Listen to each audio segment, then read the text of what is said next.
We're feeling it. All right, we're feeling it. You're into round two. I'd be lying if I didn't say I watched these other NBA games, Ryan, and I start to believe.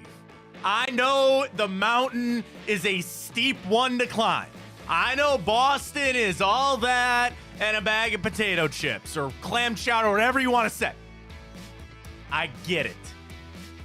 It's not going to stop me. It's not going to stop me from having that little ray of hope, that little bit of belief. I am entering this series one game at a time. I will be thoroughly excited for tonight. I will get my wagers in on Tipico, and I will sit on back and enjoy my basketball team in the second round of the playoffs. Everything else be damned, okay? I know you're a double-digit dog tonight. I get it. I just don't want to hear it, okay? I'm just going to be blinded, put them on, sit down, and watch a playoff game tonight and see what happens. I get you're facing Jason Tatum. I get the Celtics are on this run. I understand the mountain that is in front of the Cavs that they have to climb. It's not going to stop me from being optimistic. It's not going to stop me from just sitting down and enjoying some playoff basketball. However this series goes, however it plays out, I'm just happy that we are here. Some people, that's not enough. Some people have higher expectations, and that'll get us to our 2 for Tuesday this morning about how you are entering this series starting tonight against the Celtics. I've got the keys from ESPN to watch in this series. I personally have a little update on Jared Allen. It's not that I'm reporting this. It's just what I've heard, what we're at with Allen and his rib injury. We'll get to that. We got to talk guards. Pulling it out yesterday. That was a fun game. All right. I saw Kyle Manzardo. I knew they were going to come, Ryan. I knew the Manzardo tweets were going to come after a game. We'll talk a little guards. We'll do our recap around the NBA. We'll get to our bracket, our boost, our time hop, our grid, and the morning update. We got it all kicking off your Cavs game day right here on Big Play. Welcome to the show, everybody. I am Matt Fontana. He is Ryan Tyler. Good morning. Happy to have you along here on a 2 for Tuesday. We're getting ready. We're gearing up for tonight. I have no time for negativity right now. I just don't. And I'm not saying, Ryan, you're not negative at all. We are feeling good. And I think for Cavs fans, this comes back to the absolute essence of our question this morning, which we do have to talk through on how we want to word this, Ryan. But where I start this series at, I completely understand where the Cavs are at.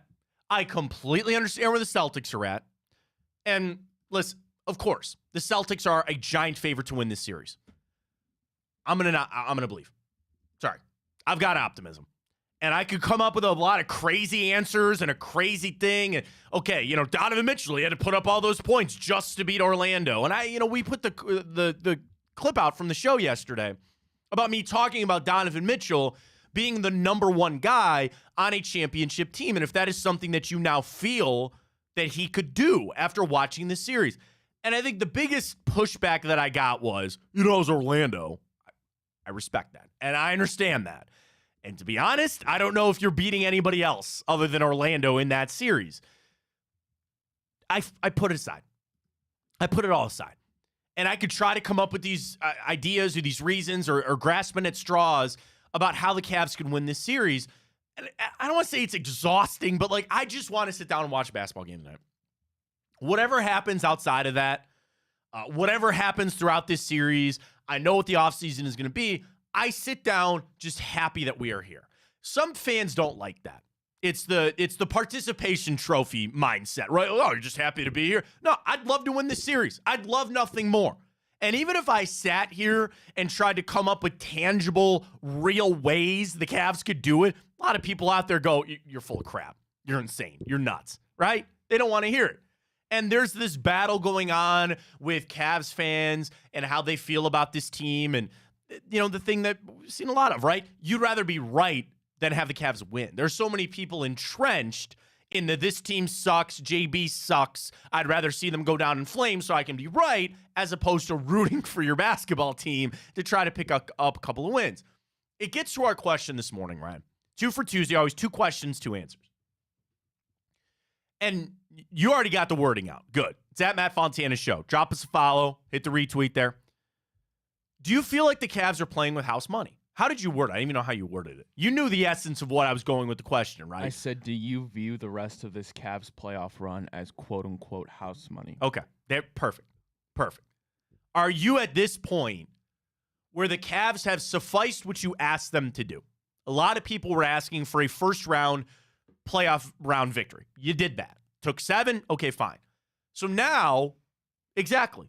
Are you house money? Is this bonus time right now? Not with Bruce Drennan. That's tomorrow night. Is this bonus time with the Cavs? Whatever happens and plays it out, you're not going to get it. Are we going to get done with the series and people are going to be overly upset with how it went? I guess there's a world that if you had games that you slipped away or you had bad turnovers again, or like, I get it. You got to see how these games play out. But at this point, and I really think this is a good mindset to have, just let it play out. Just let it go. Don't complain about JB. Don't worry about that. It's going to solve itself. Trust me. Don't worry about Donovan's future. Don't worry about. I'm worried about tonight. Is Darius Garland going to show up? Is Max Strus going to hit some shots? There's a nervous energy that I have, but it's still an excitement. There's still an energy that I have to watch this team play tonight. And also, where did this arrogance all of a sudden come from? Where people, to be angry, if you are, about where the Cavs are at, then you must have some level of expectations that you don't think are going to get met. And I just ask, where did that come from? Maybe it's, hey, we have Donovan Mitchell. I think he's a star player. I expect better. Me? They did what I asked them to do. They now have a really tough matchup against Boston. I'll hope that they win, sure. But where did this, again, arrogance maybe is the wrong word, but like for people to get really upset, you're not Boston, right? You're not Denver. Oh, God. Talk about where Denver is at right now. You're not quite those teams yet. Can you get there? Sure, maybe, and I hope. And the Cavs did what they were supposed to do. And if they lose this series, Ryan, it's kind of what I expect them to do then too. But I'm going to focus on each game as they are for the excitement that it is and not wish away the playoffs. I feel like a lot of people are discrediting this, going, oh, it's not the Eastern Conference Finals, it's not the NBA Finals. This is still important stuff. This is still important games. And also, the games have not played yet. Like, they've not even tipped off. And it feels like we're already in a 2-0 hole here or something like that. With Cavs tonight, I'm focused solely on that. Anything else that happens, it's gravy. Ryan, I'm very clearly voting yes. I feel like the Cavs are playing with house money the rest of the way out here. No, I mean, I can't sit here and vote yes because that's while fine. I don't necessarily expect them to beat the Celtics in a 7-game series, you didn't go trade for Donovan Mitchell and give up your future just to win one playoff round in 2 years. Sure, okay. And like you said, this isn't a gray, or this isn't a black and white question. I have to see the games play out. Like if we sit here, we take the Celtics to 6 or 7 and we look like a pretty formidable team, I'm not going to be upset by the slightest. But if we go out there, we're dog walking the rest of this, we get swept by in 30, 4 games, yeah, and we look checked out by the right. time we get back to Cleveland. Yeah, I'm going to be pissed off. Yeah. So I'm definitely not voting house money. I get what you're saying, and a lot of Cavs' expectations is, yeah, we're probably not going to beat the Celtics. But you still have to see how it plays out and how you stand up to them, because how else are you supposed to go into it next season knowing what you need to fix? And I don't necessarily, back to your point about, we're not the Celtics. We're not the Nuggets. Why people are getting frustrated. I think it's just because we've seen what our 2 biggest offseason acquisitions in Max Strus, George Niang, look pretty bad. Niang especially. There's just been so many questions about, we don't even know what can work in terms of rotations in the lineup. So now we're sitting here, is that ever going to get fixed? Are we going to go into next year with having the same problem? And then it all does fall on JB Bickerstaff, unfortunately. It does, and I have a little hope that they can pull something out. You're right, Strus and Niang are kind of secondary to me, and I did want to discuss about the most important players who you're watching for tonight. Strus and Niang, I mean, they're off to the side. What are you going to do? Yeah, your short guys, your bench, all that kind of stuff. I mean, for Boston, missing Porzingis is going to be big. Certainly will be. But there is some element that you're worried about how this is going to play out. Let's talk Jared Allen. So last night I was on ESPN, me and Emmett Golden. I always love doing shows with Emmett. And we talked to Chris Fedor, Cleveland.com. So Chris came on with us, which is a real full circle moment. Emmett mentioned this when we had on.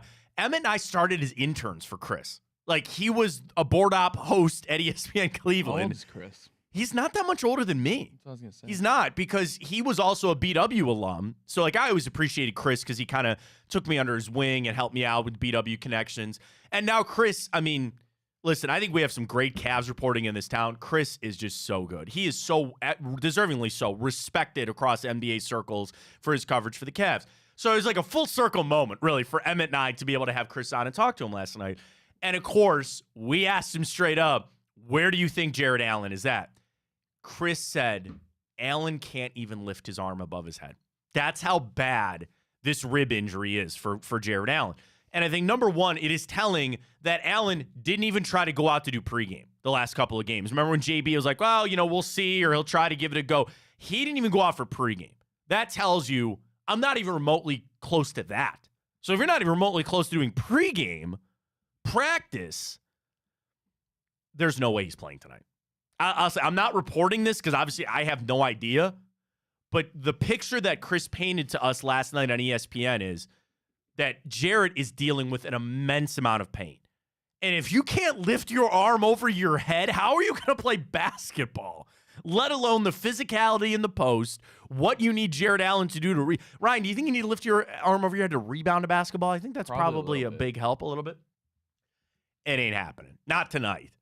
And we asked him about the rest of the series. And again, Chris, he has great reporting, but who knows, right? Jared could feel better tomorrow. I am operating that you will not have Jared Allen for at least the 2 games in Boston. I'd hope to be wrong on that.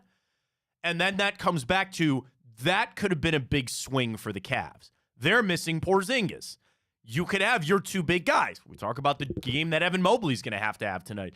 But really, I look at it, Ryan, and I say, there's no way for Jared Allen tonight. And I'm concerned that we see him at all there in Boston, let alone if we see him in this series, dude. Well, it seems like it's more at this point than a bruised rib. It could be cartilage fracture. I don't know. Like the rib is the finicky thing. And I mean, if you missed game 7 with your season on the line, I doubt you're suiting up for game 1 here. Sure. You're going to have to deal with Horford, who just always seems to stick to the Cavs one way or another. He shoots threes. Yeah, I'm looking at the bigs. They got Luke Kornet as a backup. He's going to have to play more, obviously, without Porzingis, and you're going to have to deal with Al Horford. The thing about the matchup, though, and I do want to get this morning, Tim Bontemps, ESPN, ran through the 3 things that he is watching for this series, and I have tears, not like crying tears, like playoff tears from ESPN of the 8 remaining teams. Where do the Cavs stack up? We'll get to that. But when I talk about the matchup with the Celtics, I think Orlando, for the problems that they presented with their height, they were never really able to take advantage of it. And I think it comes back to just how bad the Magic offense was. You actually have a more, I don't want to say true matchup, but Boston is built more like a regular NBA team. You've got wing guys, you've got guard play, and you got 1 center. Again, Porzingis out. You put Al Horford in there. It's kind of more of a traditional matchup. The issue is they are much more talented than Orlando is, and they are more talented than the Cavs. I could sit here and try to go player for player, right? Jason Tatum, Donovan Mitchell. Okay, I got to lean Jason Tatum. It'd be different, I think, if Donovan was healthy. I think if that knee wasn't bothering him, we could have a conversation there. But okay, there's a wash. Then you talk about the next best player. Jaylen Brown is much better than Mobley or Garland or anybody else. So then you talk about a gap there, right? So then you get down to Derek White, who's career year. You would like to think you're taking Darius Garland over him, but you can't right now without Garland is playing. Then you kind of mix in Mobley. Then I'll get you Horford a little bit. Then I'll get you Drew Holiday. Then Max Strus comes in. All that, as it lays out, is very clearly that it is weighed towards the Celtics. And especially when I just talk about the gap of Brown, Tatum, then Donovan Mitchell, and then I think a gap. And then you're down into some other players. They got 2 of the 3 best players in this series. And there's a world, unfortunately, you would say Boston maybe has the 2 best players right now. And that just is because Donovan's knee is bugging him. That's something I'm going to watch a lot tonight to see how he feels. He gave everything he had over the last couple of games. That knee's not getting any better. I know a day off, and I'm sure he was doing all the stuff with the trainers and whatever he can do. They are right. They had 24 hours off. It was an afternoon game on Sunday. Great. A little extra time. Boston been sitting around. Boston been ready to go. So that's 11.5. That's what it is on Tipico. I think that's pretty fair. So when I talked about comparing the rosters, yeah, sky is blue. It is Boston, I think, by a wide margin right now with how they play. Flipping it back to the Cavs. Who's it on tonight? Who is this game tonight going to be on? And I'm going to take Donovan out of that question. You almost know what you're going to get. Part of our boost, which we'll get up later, 25 points from Mitchell is kind of what you expect. Okay, fine. Who else is it going to be? Who else are you feeling has got to be the one to step up? I can listen to Garland. You can listen to Mobley. Where's the 20-point Max Strus game? Where's our Karis LeVert 20-point game? We've been waiting on these. Goes back to what you mentioned earlier, right?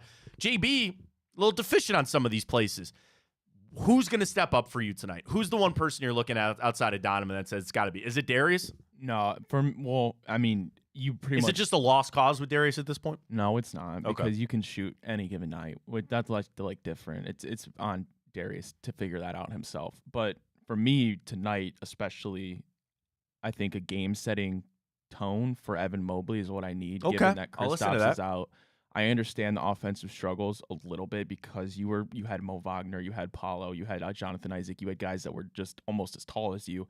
I get it, you're outnumbered, but like you're going into Boston without Kristaps Porzingis. I understand Jared Allen's not there, but I need to see you on the offensive side way, way more than you were against the Magic. Yeah, I listen to that. I like Evan Mobley. And still keep up the defense. Sure. I mean, that's the thing. You're going to have to. You don't have that offensive threat down there in the post. I thought a lot about Isaac Okoro because if he gets the start, which I think he will, you're going to glue him to Jason Tatum. And that's a tough ask. But that's another reason why I'm such an Isaac Okoro fan. That is the draw that he gets. He knows that. For the regular season and certainly now in the playoffs, when it's a guy like Tatum, it's Paolo Banchero's different, right? He's just a different animal over there. For Jason Tatum, though, here you go, man. I know it's going to be hard. I know it's going to be tough. And even if you lock him down, who's covering Jaylen Brown? Isaac Okoro is somebody that I didn't know if I'd ever be there, but here we are. A real key to your playoff lives is going to have to be Isaac Okoro matching up against Jason Tatum. I get that's a tall task, but that is what they have put on Isaac Okoro all season, and I hope he steps up. We go over to ESPN. Tim Bontemps sat down with Tim McMahon, the Tims, on this one.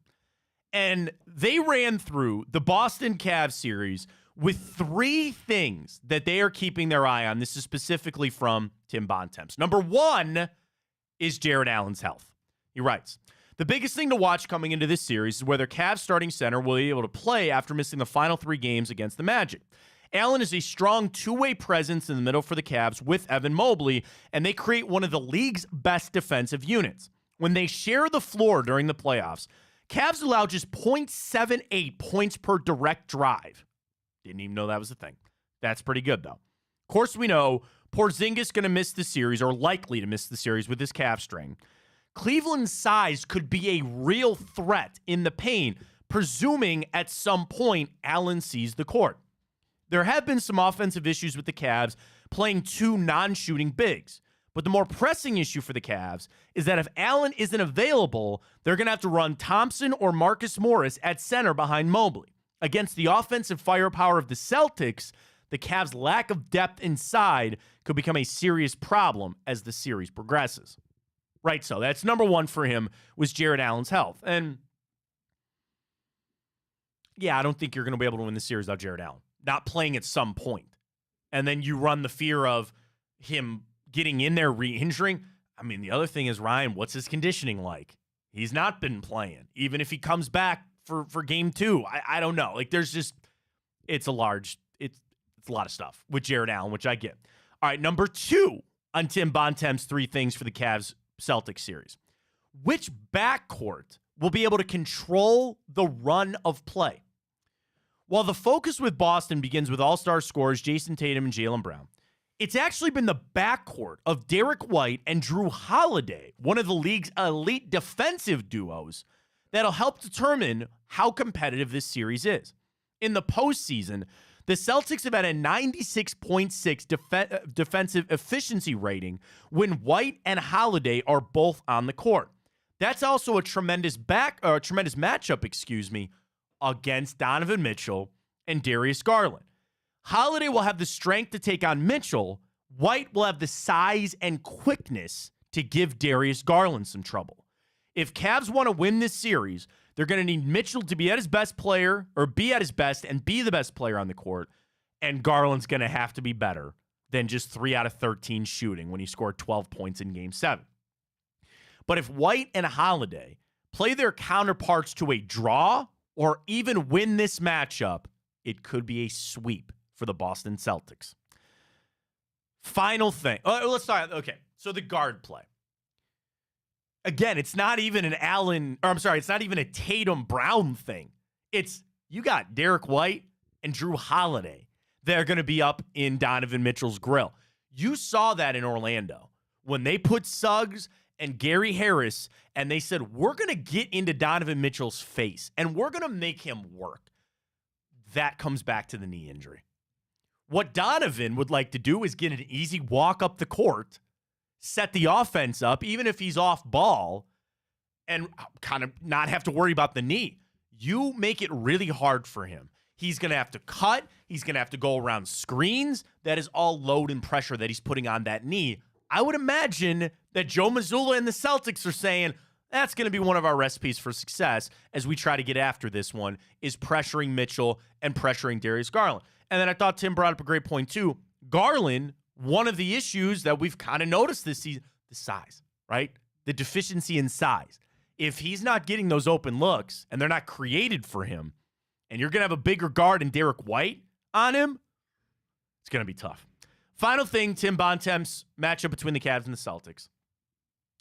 Can the Cavs keep up with Boston's three-point shooting? Now, before I read you what Tim wrote, when I say that, Ryan, can the Cavs keep up with Boston's three-point shooting? Is there not a little part of you that says, yeah, they should? Yeah, they should. Now, they didn't show it in the Orlando series.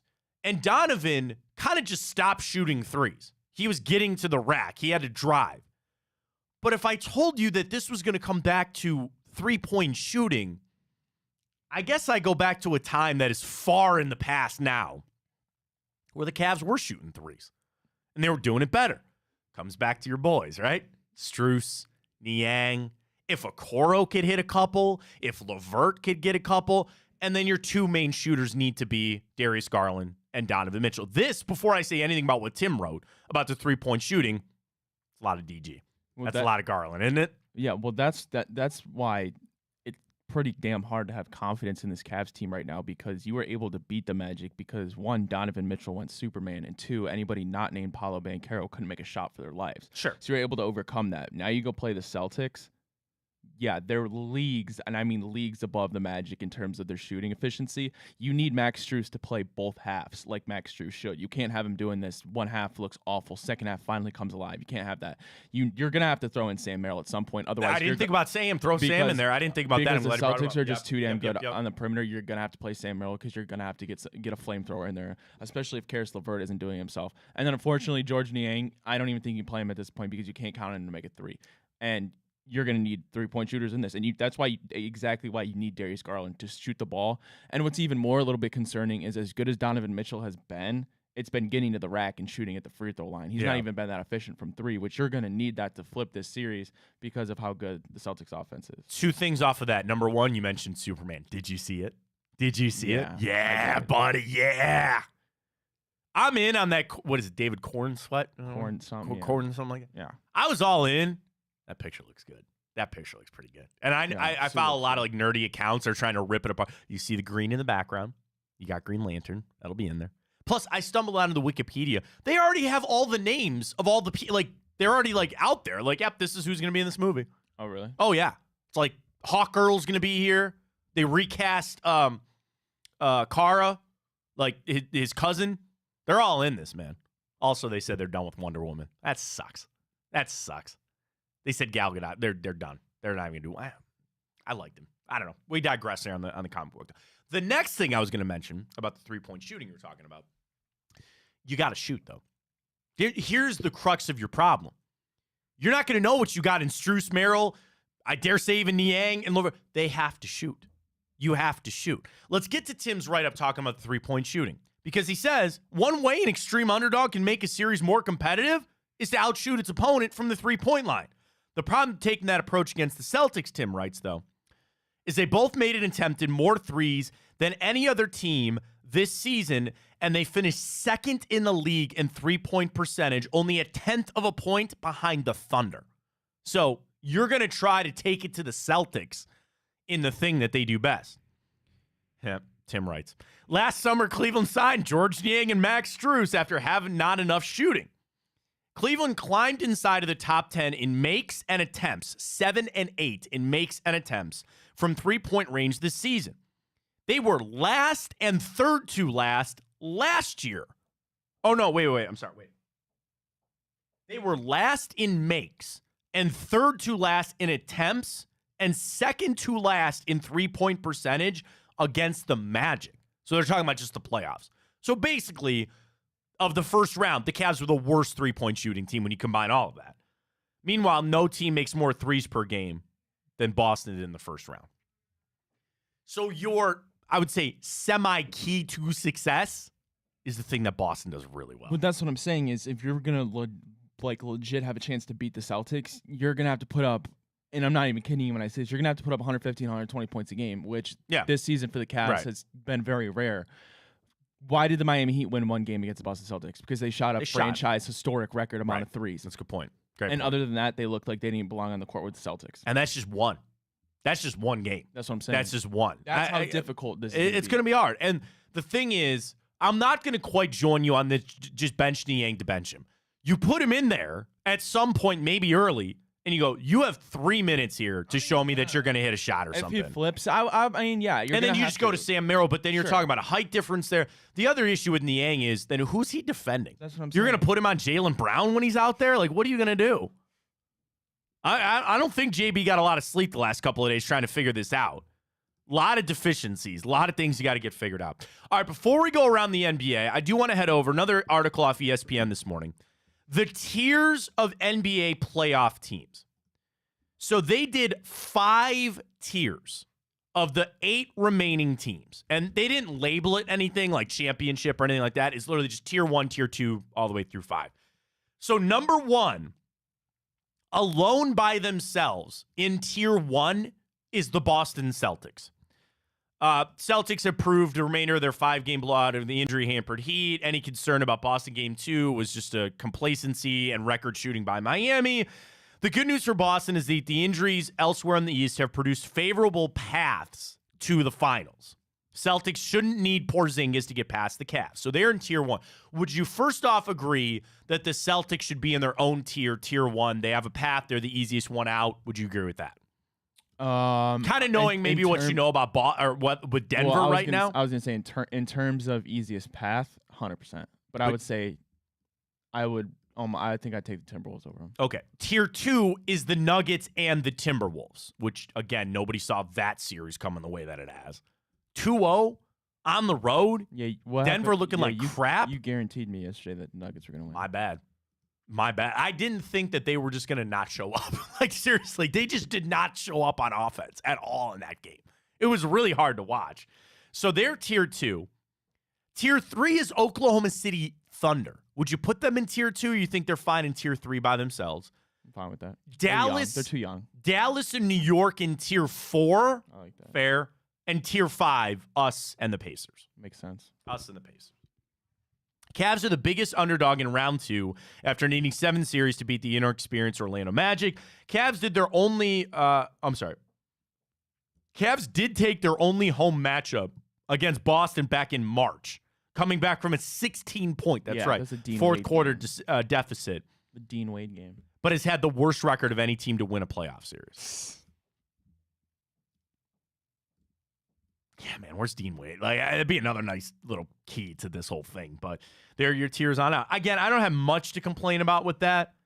Maybe a tick up for the Knicks. Actually, you want to know what I do? I'd put the Knicks in the same tier as the Thunder. I'd bump them up to 3. Jalen Brunson is insane right now. Yeah, he is absolutely insane. So I'd bump them up there.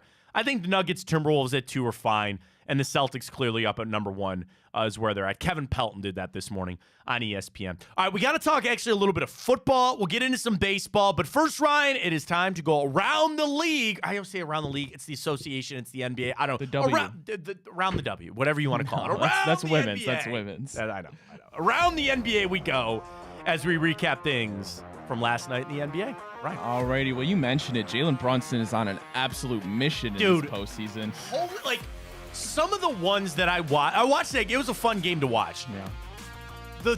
When he gets to the paint, it looks like he's playing with the defender. I see him on up fakes, he dribbles, and he is in amongst the trees, right? And he somehow still gets shots. Yeah, he can play above the rim. He's so good, man. He's really good. He's really fun to watch. Yeah, well, he drops another 40-plus point performance Yawn. here as the New York Knicks beat the Pacers 121-117, although this game was... It was close. It was close, but there was a lot of questionable calls, and people on Twitter were not very happy. Yeah, the NBA refereeing, it's the playoffs. I know they want to let him play, but even just some of this off, kick ball stuff, there's a couple where they called it a kick ball. It went off his hand. I don't know if I want more or less replays in the playoffs, because here's the issue. And the other one was, was it Miles Turner? I think it was, because he had the offensive foul late in the game that really kind of flipped it, and they still went to a replay. Here's the thing. They're still going to replays, and you don't know what they're going to do. I was watching it. I was talking with Emmett, and I go, I don't think that was an offensive foul. That looked like a good screen to me. They review it, and they still come back. Now, offensive foul. We move forward. And it comes back to you got to respect the call on the field, right? Or the court. But I don't even think they're getting it right when they go to the replays. So that is an element of it. Sure, I got to get it. But you watch how New York, 40 bomb from Brunson. Are you going to keep getting 20 out of Dante DiVincenzo? Because if you're going to keep doing that, you might have something to talk about. 25 points, 4 for 9 from beyond the arc. Big step up for Josh Hart. And then you still have OG Anunoby just kind of hanging out there. The issue that we discussed a lot last night was the pace. And I don't mean to. It's a bad pun. I got nothing else for you. Sorry, Ryan's very disappointed in me. Come up with another word. What's a synonym for pace? Tempo.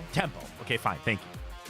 The tempo that the Indiana Pacers are going to play with, I think, is going to be one of the... Okay, the Knicks are going to go too deep off the bench. That's it. The Pacers are going to run. They're going to run, and they're going to put up a lot of points on you. That's going to get your guys tired, and it's also potentially going to get them into foul trouble. And that's going to then turn it to Tom Thibodeau to go to a bench that is not existent. They're coming 2 guys off, Mitchell Robinson and McBride. That's it. So if you got a team that wants to push it and they're going to try to get you into foul trouble, you got no bench to go to. Kind of leans Pacers, does it not? But then you understand the Pacers, who had the more diverse scoring, which I think would help you a little bit. Miles Turner, Pascal Siakam didn't have that great game. I look at Tyrese Halliburton. Bro, I've been saying this for months. I think he's overrated, bro. I said that months ago. I know. So I pulled this up. And here, I'm going to do it again for you right now because I want to get you the actual stats here. And I don't mean to be ripping Tyrese Halliburton. I think he's a fine player, all right? Let me get you something here, all right? I go back to the month of... I'll give you November, all right? November. Couple of games in October, throw that aside, right? November, when the Pacers were in the in-season tournament finals, that is when you thought Tyrese Halliburton's about to explode, man. He got the all-star clout, and then he fell off. 29 points a game in the month of November for Tyrese Halliburton. Then it slips to 21 in December. Then it's 18 in January, 16 in February and March, back up to 19 at the end of April. Bro, average 16 in the series against Milwaukee. He put up 6 last night. 6. Darius Garland-esque. That's what I'm saying. So when I look at Indiana, it's very clearly Pascal Siakam's team. I get it. But it's I don't think you're going anywhere without Tyrese Halliburton. Now, you have TJ McConnell, who's all of a sudden shown up off the bench, Obi Toppin with the dunks and what he's been able to provide. But, like, could you imagine where the Pacers would be if they just got some semblance of Tyrese Halliburton from 4 months ago? If they had any semblance of that, I think we're having a different conversation. That matchup is so intriguing because you have Brunson just stratosphere. And then you come down, you start playing that matchup game, and you go, there's actually avenues for the Pacers to win this. I don't know, like Jalen Brunson, I mean, he might go off for 40 every game. You don't think he's going to do that. I think that series going at least 6. I think that series at minimum is going 6, just from a matchup there. But last night you also saw a little bit of that dog mentality. Yes, it was at home. You saw the Pacers just kind of crumble there. You saw late plays, some mistakes. They were in it. It was just, again, a fun game to watch. I think it's going to be a great series. Give credit to the Knicks. Jalen Brunson is a man possessed. He is so damn good. So damn good. All right, well, the Timberwolves, they snagged 2 in a row in the Mile High City as they go up on Denver 2-0. Karl Anthony Towns, Anthony Edwards both dropped 27. Naz Reid, 14 off the bench. They limit the Nuggets to only 80 points in the whole game. Aaron Gordon to team high 20. Nikola held to 16. Jamal Murray held to 8 points on 3 for 18. 33 points in a half? Bro. Then you got Michael Malone just going berserk. This is without Rudy Gobert, too. You got without Gobert. Congratulations to he and his family. Welcome their child yesterday. Would you miss an NBA playoff game for the birth of a child? Don't lie. Yeah, you would. Probably not. I don't. You would. That's the biggest lie. I don't know, man, dude. You got playoff games to be had. You're only having a couple of kids. There's something special. So the thing is, because they were talking a lot, there was a hockey player that had his kid, but then played in the game. The issue was they were in Denver. I'm assuming Rudy, his girlfriend, they were back in Minnesota. So if it was a home game, maybe you're having a different conversation. I think he did the right thing. By the way, speaking of that with athletes and their kids, how has Scottie Scheffler's wife not had her kid? I think they're due this week. I think he took off this week. He's not playing at Wells Fargo. Remember the Masters? Everybody goes, you might have to pull out. That was almost a month ago. It's a headline. And I get it that there's a lot of, I don't want to say disparity in that. Like, my son came 2 weeks early. My daughter came a day late from their due dates. And there's medical things. Like with our son, it was a little scary. They called my wife on a Friday morning. They said, you got to go right now. There was a test result that came back, and they were like, we got to go. Now is the time. And my daughter just, a day late. So you're usually right on with that. And I got stories of friends of mine months early, premature and the late, all that. But I saw it was interesting where I was like, Scottie Scheffler, like, yeah, he's going to take off this week. His wife's probably having the kid. I'm like, wasn't she supposed to have it during the Sunday of the Masters? Like, whatever. Here we are. So you did it without Gobert. You got Jamal Murray throwing heating pads. You got Michael Malone going berserk. Denver seems broken. Like, broke. Bad spot. They're not. And again, it's Michael Porter Jr. can't buy a 3. Jokic doesn't even look like himself. It's not that I'm not trying at all to discredit what Minnesota has done. Denver looks like they're bored. It looks like they didn't even want to play. And especially after you got beat on game 1, to come back and put forth that effort. The real question is, do you think the mentality of Anthony Edwards and all the things that he is saying has actually gotten to the Denver Nuggets? And it's like infiltrated their head. He started this series by saying that Michael Porter Jr. is the best three-point shooter in the league, giving his flowers to Jokic. Talked about late game closing from Jamal Murray. The mental side of the job that Anthony Edwards is doing right now is incredible. It is awesome. The mental warfare that he is waging on the Nuggets right now. And they obviously got to win 1 now in Minnesota. Can they turn those tides? Is that series over, Ryan? You're down 0-2. You lost both games of those at home. Is it done for the Nuggets? Are they fried? Yeah, probably. Yeah. I mean, I'd be hard pressed to bet on the Nuggets. Then again, you mentioned it. Naz Reid, Mike Conley finding the fountain of youth there. They look like a team. Are we staring down the barrel of a Thunder Timberwolves Western Conference Final? Yeah. I mean, if I could see anybody choking, it would be Cat and Rudy Gobert. Not Anthony Edwards, but I still think it'll be Minnesota. Dude, Cat came out of the gate and was like, I'm going to throttle you guys. Minnesota-Boston championship is going to be good. Sorry. Yeah. I felt like we were all on the path of Denver-Boston, now that probably is going to happen on one side. But I think I would probably say Minnesota matches up better for Timberwolves. Yeah, and I'm believing the Thunder in that other series, too. Ant and Tatum will be fun to watch. Yeah, that'd be a lot of fun. Yeah, that'd be a lot of fun. Then the other thing that came out, do you know the Timberwolves are trying to offer that first overall pick to the Warriors? And do you know the Warriors said they didn't like the mental makeup of Anthony Edwards? Yeah. I mean, I know people can change, and I understand that, but what a miss. Could you imagine Anthony Edwards on the Warriors? On that, they might not have other guys there, but I'm just saying, woo, what a miss that was. But that I was so in on Denver. You know I was. I guess you really need to focus on the now. Like, what is this team now? What are they showing you right now? I just never thought that Denver would lay over like they did. I mean, they rolled over and died last night. And they can try to get back up for this series coming up. You could try to say you got Jokic. And imagine that offseason. They're going to be having those discussions left and right. Is this the right team? That's the thing. They're missing the mentality thing. That's what they're missing. They are the more talented team. They're missing the mental side. They need to take a little from Anthony Edwards of what's going on there in that series. But cost me. That's all right. We're back at it tonight. We'll get you our plays, including our Cavs Celtics matchup, our boost. Not yet, right?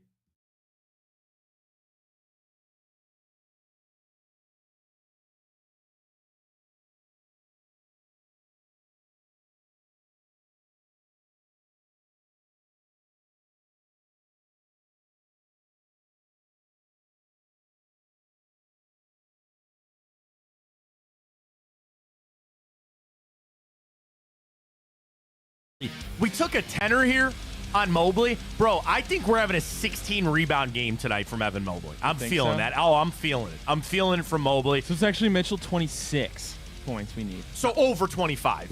Yeah, over 25. Over 25 is what. So yeah, we wanted the over 25 and a half. So that's where we're at. So 26 there. Rebounds for Mobley. We'll take the 11 and a half. Ryan, what do we boost it up to? Plus 316. I don't know why. Stone Cold Steve Austin. And a little mo for you. All right, let's go. Folks, here's how you do it. You do exactly what I'm going to do right now. You download the fantastic Typico app. Boom. All right, I'm already in. You know what? I want to show people the opening screen right there. Boom. There it is. Sorry, it needs my Face ID. Here it is. We're into Typico. New customers. Fontana 100 is your code. When you sign up, deposit $150. I know that's a big ask. You will get two $75 protected bets to place on whatever you'd like, and then you are on your way to cashback rewards with our friends at Typico. And in fact, Ryan, I think I'm damn close. All right, I got it right here. Right here. Boom, that's it. All right, load me up here. 10 wins me 42. Ryan, I get my cash back. Let's go.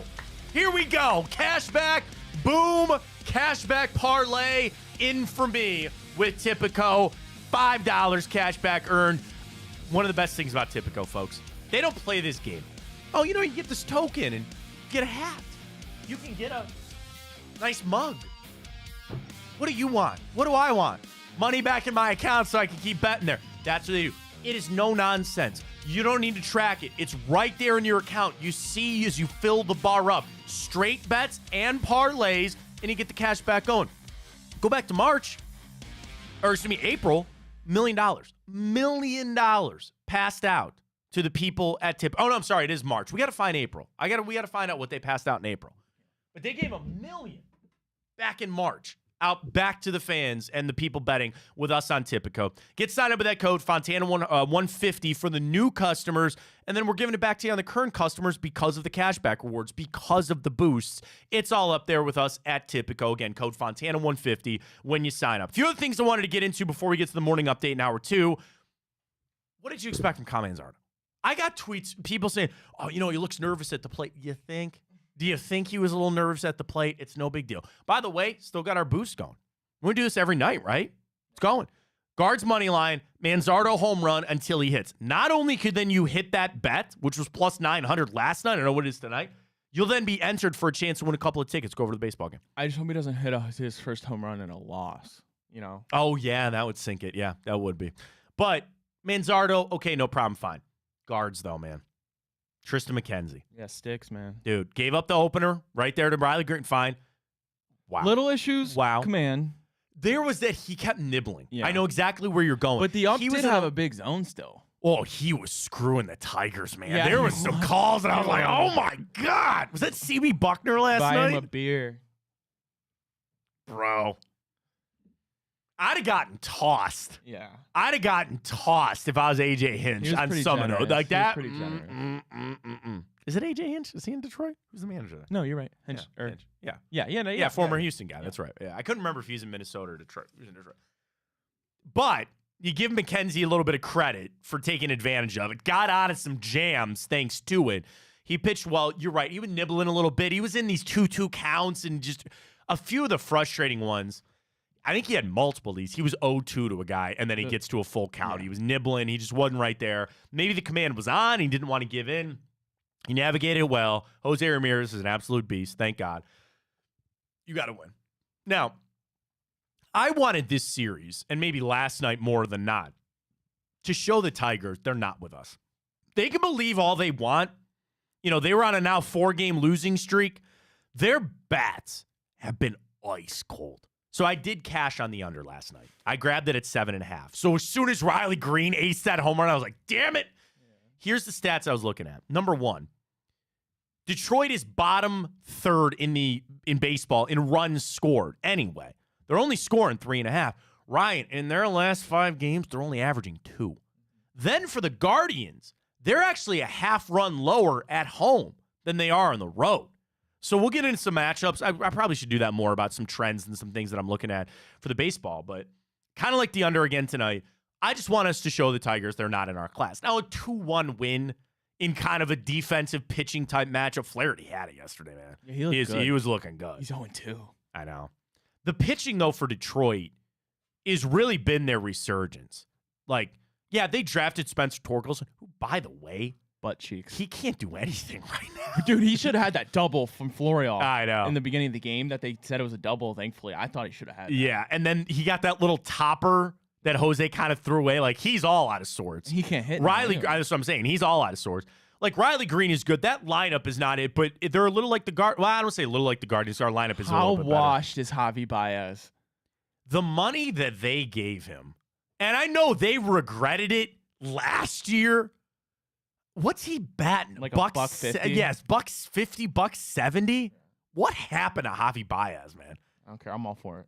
Trust me, they're a little Cubs hangover from that. That's all good. But their bullpen is electric. So that's why you got it. The fact that Jose was able to do what he did, get to that win. I will say this every single game that I watch. I know what you're going to say. Class A is disgusting. Class A is filth, bro. He is so good. How does anybody get him? He is electric. He is so good. Hunter Gaddis got a little dicey. Yeah, I'm a defender, but got out of it. All right. Dude, Emmanuel Clase is. I know he was the one behind Bieber. Oh, they could trade him away. No. It's a lock. And he'll blow a save at some point. That's the life of a reliever, but. Dude, he is very good. So that was fun. It was a fun game to watch. I'm excited for tonight. I really, frankly, love the fact that we get a little baseball and then you go right into the Cavs game, which is fun. Yeah. Who do we got tonight? Who do we got tonight? Should be Bybee. Bybee? It should be. No, Logan Allen. Kenta Mieda. Logan Allen, 3-2, 5-11. How is it Allen again? Allen just pitched against the Astros. Yeah, but so did Bybee. Logan was the day before Bybee. I think Bybee goes tomorrow. Really? Yep. Oh. Over on. I guess we did play a whole Angels series. Over under 8.5. Take the under. I take the under. I like that a lot.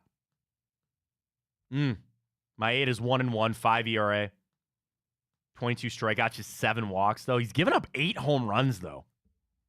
All right. Quan official now a month. Okay. Yeah, it sucks. I mean, at the end of the day, you don't want this to be a recurring thing. He's had hamstring problems in the past. The now on Steven vote, listen, Manzardo's going to be in the lineup. Whether he DHs, they've said he might actually get some outfield time. Like, of course. That's what I said. I was like, just throw him in right I field, get it, but like, I'd almost rather have David Fry out there, and then you kind of platoon Naylor at first with Manzardo. The thing about Josh Naylor wants to play first, though. He wants to be out there. There are some guys, a lot like Jose Ramirez, they get out of their flow when they're not on defense, right? They want to be out there. They feel like they're an everyday player. They want to be out there. Okay, fine, I'll listen to it. But now this rotation where, again, Brennan, Freeman, Florial, I continue to say, man, he shows me a little bit here and there. Ramon Laureano's lost. He is just completely lost right now. And I hate to say that because I'm sure he feels that pressure too. He's going to be off the bench, and then eventually when Quan comes back. But again, now that you're going to be a month, you got some time to experiment. The other guy to watch your eye on, Rodriguez. So there's another guy right behind Manzardo down there at AAA, Jonathan Rodriguez. He is an outfielder. Do you make that move? At this point, I think one is enough about here's our young prospect to try out. And again, I think Manzardo is going to be in the lineup for a while. You didn't bring him up here just to sit around. You get him in there, get some experience. I am reading jack squat nothing into one game and his first at-bats in the major leagues. So you have him up here. That's great. Maybe somebody else. We'll see how that plays out. Final thing with the Browns. Apparently, they're trying to enact this Art Modell law. So this came up a long time ago. I would say a long time, about a month ago, that there was a law put in place in 1996 when the Browns left that basically requires if anybody wants to move a team out of Cleveland, they have to give advance notice, and then they have to are required to allow the team to be purchased by somebody in town to keep them in town. That's the Art Modell law. And apparently the city ordinance or the city council approved the ordinance directing the city to enforce the Art Modell law when it comes to these negotiations with the Browns. Do you want to know what that means? Nothing. Because if they're going to leave when the lease is up in 2029. And at that point, do you think this law is actually going to stop them? No. I didn't like it because it's like, I don't want to say it's a threat because I think it's an empty threat. There's actually nothing behind it. And I would assume the Haslams would not go down this path unless they got some sort of legal counsel to say, yeah, that's a bunch of bull crap. We're all going to be on pins and needles about this. I actually don't think this is going to be very fun. As we sit here, you want updates, I want updates, what's going on? And Ryan, I don't think we're going to get much. Here's a little step towards the posturing from the city of Cleveland. Hey, don't forget about this law that was passed 2 decades ago. Okay, almost 3 now. Almost 30 years ago, this law was passed. What does that hold? I don't know. I just thought it was weird that was like a story that came out that they're going to try to uphold this Art Modell law. What are they going to do? They're going to force him to do that? And then I saw you Google. Who's going to buy him? Yeah. We're going to pool our money here? Hey, Ken just won Seize the Gray this past weekend. Let's rally. No. I wonder, yeah. So he's one owner, though, right? Aren't there multiple owners? Yeah. Shout out to Ken Miles here at Big Play. We told you about Seize the Gray's horse. They entered the Pat Dame out. They won. I think Ken is like a part owner of that. Because I saw the owner, it was like Race House or Racetrack or something like that. Yeah. Track House. Well, Track House is a NASCAR team. But yeah, I think there's a lot. You can buy a horse. I think you and I actually could go, if we really wanted to go buy. It's like the soccer teams. The big things now is you swell up. People are just buying pieces of a soccer team, overseas and all that kind of stuff. But yeah, we'll rally some support. We'll just go buy the team. That's fine. We'll keep them around. Yeah. Keep them around. I just think it's a step towards they're approving this ordinance. They're trying to posture up. It's a bunch of stuff. I think it's a bunch of malarkey, but I could be wrong. All right, when we come back, we'll get to the morning update. We'll get to the grid. We'll get back into the Cavs, man. Starting to feel. All right, here we go. I need the positivity. I need the positivity for the Cavs. Ryan's not having it. I get it. I understand. It's a tall task. It's tough because you need a full 180 shooting performance from what we've seen for the last month out of the Cavs. But it's like, I really don't think there's any other way to beat the Celtics team. but like, here's my crazy. You're thing. not dragging them down to your level on defense. You can't do that, but it's like, just shoot then. What if we just get that hot shooting? Well, then you fall into Miami. You need that. Yeah, you're gonna have to have. You're gonna have to shoot your ass That's off. just asking a lot. Tonight. And the thing is, though, like, hey, I've seen weirder. You got guys, right? That's what I'm saying. Like, it's not out of the realm that Max Strus splashes 5 threes tonight. Go throw George Yang out there for 5 minutes. He got 3 minutes. He's got 3 minutes. If Yang somehow starts clipping this series, I'm all for it. Yeah. All right. More fallout from the roast of Brady, by the way, that we'll get to. Don't care. Giselle is deeply disappointed. Yeah, no shit. What did you think was going to happen? Aaron Hernandez's ex-fiance, upset. No shit. What did you think they were going to make fun of him for? What did you think? Maybe they shouldn't have watched. I don't know. So we'll get to that. We got a lot more coming up with the morning update as well. Monday, what a day to recap here on Big Play. Last night, loaded show on the Big Play Cleveland show. Sam Amico talking hoops and Jensen Lewis talking some guards. You had Blake and Greg Williams come get some. Hanford Dixon. You had it all yesterday. What do we got tonight? Josh and Maria Cribbs with the return. Yes. How's the dating game going? Are they still in on that with you? I am not. I don't think I'm allowed to know anything. They haven't done, like, they haven't even gotten the I think they're still in the process of it. Okay. I've got to be, like, kind of ignorant to it. That's fine. You don't want to spoil it. Yeah. You got to go in biased in. Summer's opening up, though, man. You'll be fine. Summer's the time. Oh, yeah. You'll be out and about. We'll get it done. And then also tonight, Enter the Jungle. James Rapine, Andrew Fox Millers. They'll recap a lot what's going on with the Bengals. Have you seen this drama with Bengalorean and Garrison and this reporter with Joe Burrow's wrist? Yeah, isn't that dude just a troll? I guess there's a troll account. I got no skin in the game, so I have no idea. But apparently there was like a troll account. Yeah. I don't want to say troll account because I don't know who this guy is. He fancies himself an NFL insider or whatever. That said, Joe Burrow's wrist surgery, he basically is going to have wrist issues for the rest of his life, and the bone is never going to be reset right. And then Bangalorean and Drew are like, they're full of crap. They got him out on the field out there. He looks great. I wanted to tweet at them so bad. How's Burrow's zip looking? Has he got the zip out there? We're on zip alert down there in Cincinnati with Joe Burrow. But they'll have all that tonight with James Rapine and crew with Enter the Jungle. I guess he blocked. He did block Drew. I know he blocked Drew. I saw that. The drama. Of course, I'm taking their side in this. Our family here at Big Play. Don't be taking shots at Drew and Bangalorean. We'll come after your ass, too. Are we going to play them in Call of Duty or whatever? Yeah, we got to get it figured out. Like, from my understanding, the next step would be understanding if Garage Beer wants to get in. And I think there's no question they will. So then it's picking when we want to do it. What shot out of a cannon for the fan, even if fans, you want to let us know if you would watch, what night do you think would be best to do that? I'm feeling a Thursday. Yeah, like Friday, people are out and about, they're doing stuff. Like Thursday, 8 o'clock. That's fine with me. That's their show. That's their show. But we could do it on their show. We could. I'm sure they'd be fine or with right that. after their show. Although, That would be kind of my pitch. But I just realized we haven't done a 2 for Tuesday. Oh, the second 2 for Tuesday. You know the one I pitched, but we've already discussed it after Cinco de Mayo. Do you have one that's What if we popping in your head? I mean, I feel like we've done this hard for soft tacos. And you know exactly where I stand. Hard shell tacos suck. Yeah, I agree. Tacos, burritos, we've done that before. We can move past the Cinco de Mayo. There's got to be something else. I mean, should we just do what's better, Barrio Condado? Yeah, that's blood money. I know people get so pissed about that. Yeah. I love them both. I really do. If I had to pick. If I had to pick, I might pick Condado. Condado, when you hit it, like, it's the same thing. When you're not eating it, you don't really like think about it. And then when you sit down to destroy some Barrio or Condado, you're like, oh my God, this is heaven. Yeah. There are times that I will eat Condado and I go, yeah. But there's something about Barrio. The legacy, I think, is what I'm getting to with Barrio, where I've had it more and there's something that just hits with it. And plus, I don't ever eat at Condado. Condado. Sorry. I always get it to go. Barrio, I have sat on the patio in Lakewood. Yeah. I've sat out at Tremont.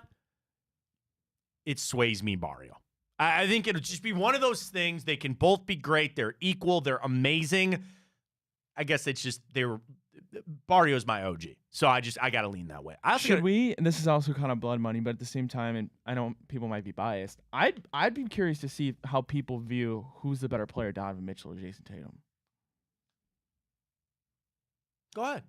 We need a second one. You're right. We're an hour into the show. We don't even have our second 2 for Tuesday. Who's a better player, Jason Tatum, Donovan Mitchell? Because then it goes back to the conversation that they were having on Unsportsmanlike with Chris Canty talking about the dog mentality. He gave it to Donovan Mitchell. He did not give it to Jason Tatum. He did not do that. We discussed that on yesterday's show. Sure, throw it up. I want to see how the Cavs fans get stand the on Celtics that. fans all pissed off. That's fine. Yeah, Get them out of their game a little bit. Celtics. That's fine. Get them out of that a little bit. Get them out of it a little bit. See how it goes. All right. Doesn't Jason spell his name Jayson? Yeah. Yep. Jay-A-Y. By the way, it's really weird, but I love that he calls his son Deuce. I don't know why. It's a cool nickname. So I'm assuming he's Jason Tatum Jr., but like Deuce. It's a cool nickname. Good for him. His son is. I love that. I'm a sucker now that I'm a dad. I love that stuff. Kyrie's son throwing him the basketball. He hits the three. I don't know. I didn't even know Kyrie had a kid. I think he's got two. Now. Kyrie. Maturing up a little bit there. All right, when we come back, which is funny because kids will instantly unmature you just because you go to a level where you're just like survival, but whatever. Anyway, we got the morning update. We'll get to the grid. We got time up. We got our bracket, which is filled up for the best Cedar Point ride. We'll get to that and plenty more Cavs coming your way. First break of the morning, Steelers. Fontana Show right here in Big Play, streaming YouTube. We're up on Twitter and Twitch at Matt Fontana Show. Back right after this. Well, how do they know I'm doing this? Did somebody leak this out? It's social media. Oh. It's just, that's the way social media works now. I thought maybe you were just running that yep.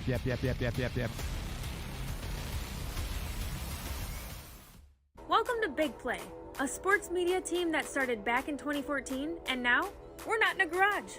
Look at us, incorporating some of Cleveland's favorite sports personalities, bringing you fun and compelling content from downtown Cleveland. Coming to you live from the shores of Lake Erie and Burke Lakefront Airport, join Team Big Play for all the best sports talk in Ohio. Check us out on social media at Big Play, bringing you fun and compelling content from downtown Cleveland. Anthony Schlegel, just how physical he was. You saw the girth and the power and everything he was bringing to the table, especially when he was a nice beefy 255 playing middle linebacker. We were called soft last year. You don't want to be soft, especially when you come to the playoffs. So that's going to be a process throughout this season of establishing us as a harder team here in the How does an Ohioan build the perfect parlay? Who's got something? Big guys looking for long odds. The kids in Columbus are covering better than anyone, and at even odds. If it's even, I'm leaving. Listen, our championship DVD starts today, all right? Dude, I just got an invite to a Cincy playoff watch party. Shut up. Cincy, State, Cleveland, the perfect parlay. I'm a genius. For the best odds on Ohio sports, bet with your cojones. It is Spanish, dummy. Bet with Typical Sportsbook. I don't buy into this nonsense, this conspiracy nonsense that he's got his money and he's dogging it. That's ridiculous.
All right, Ryan's got the stories morning update. More fallout from the Brady roast, Guardians, Cavs. What else we got?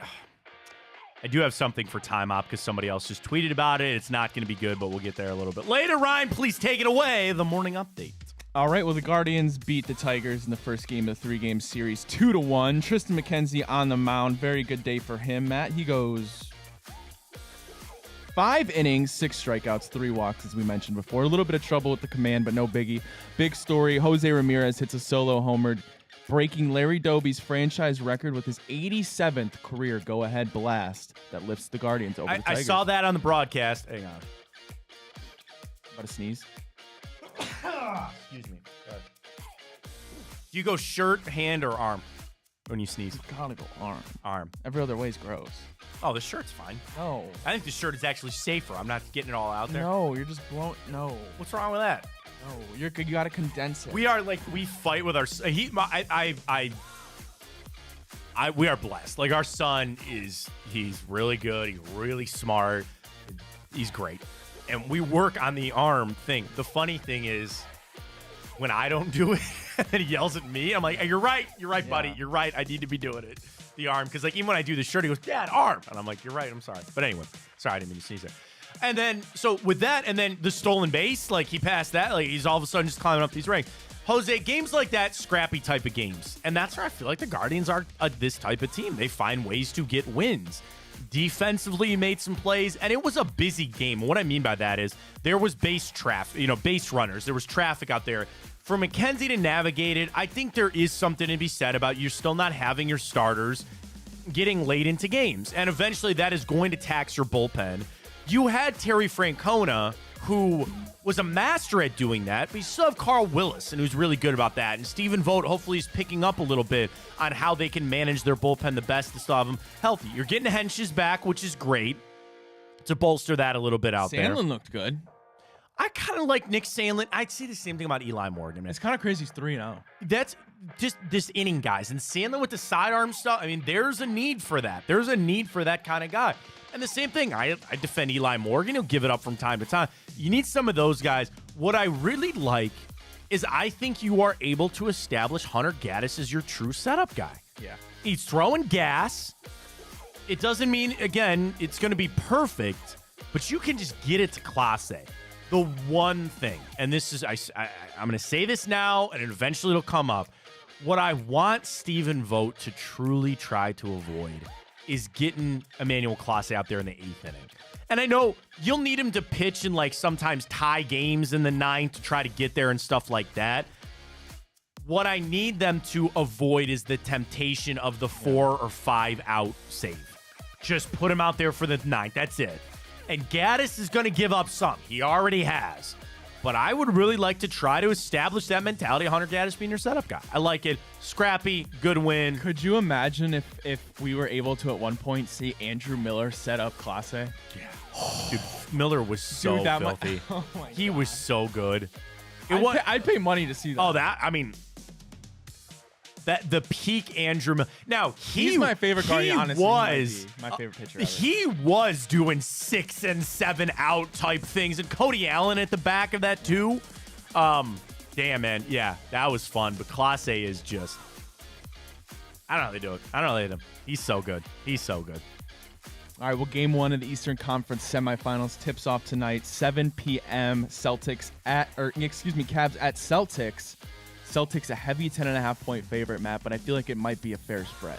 I think it is, and that's, you talk about the injuries facing the Cavs, mostly with Jared Allen, but also the injury factor of Donovan Mitchell. I think that spread would be 8 if Mitchell was, like, fully healthy. And I think Jared Allen's worth a point or two on that. You're also maybe setting yourself up to being a home dog here, too, depending how tonight goes. And then we'll get there with Game 3 and Game 4 and all that kind of stuff. But 100%. I think you're probably going to be home dogs. 100%. So fight it out. You know, the thing is, and another reason why you're double digit, are you a little worried about the Cavs' energy level? Like, what got them sunk in the first half of that Orlando series was they looked tired. They looked beat. They looked injured.